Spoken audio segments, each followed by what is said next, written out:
Vers vous, Bruno Darou. On s'en prend maintenant du coup directement à Sergueï Lavrov, le chef de la diplomatie russe, et Vladimir Poutine, le chef du Kremlin. Les sanctions ont été décidées. Oui, et surtout Vladimir Poutine, évidemment, le symbole est très fort.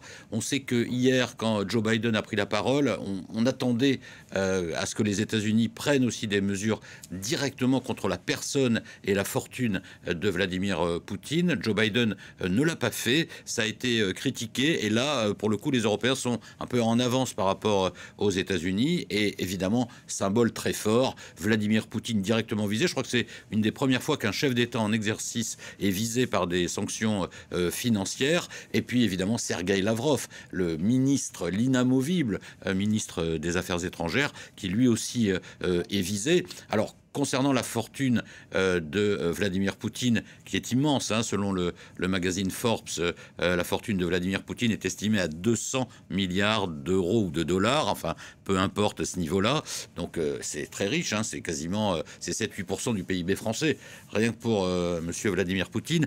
Donc c'est une fortune énorme. Après, la difficulté, c'est de repérer là où elle se cache, si je puis dire, dans des sociétés offshore. Et puis, il y a tout un tas de procédures, puisque nous sommes des États de droit, donc on ne prend pas des sanctions comme ça contre les possessions financières d'un individu, mais le symbole, là, franchement, est marqué. Après, ce que disait Alix, on sent qu'il y a un débat sur l'ampleur des sanctions. Je vous disais tout à l'heure que François Hollande... Le système SWIFT n'est toujours pas décidé, voilà, par notamment, exemple. en fait, ça se crispe notamment autour de ce système SWIFT. François Hollande, ce matin, disait qu'il estimait que les sanctions prises par les Américains et les Européens n'étaient pas assez fortes, pas assez massives. Et il y a notamment effectivement la question de ce système SWIFT, qui est donc le système de compensation internationale qui permet à toutes les banques de faire des transactions entre elles, et aux États aussi de payer notamment le gaz ou le pétrole en dollars. C'est pourquoi d'ailleurs des pays comme l'Allemagne et l'Italie, qui sont très dépendants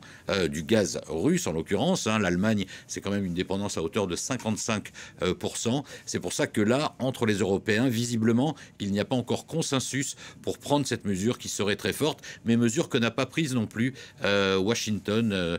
Joe Biden, hier soir, n'a pas annoncé de mesures concernant le système SWIFT, qui est quand même dominé par les États-Unis. Merci Bruno Darou.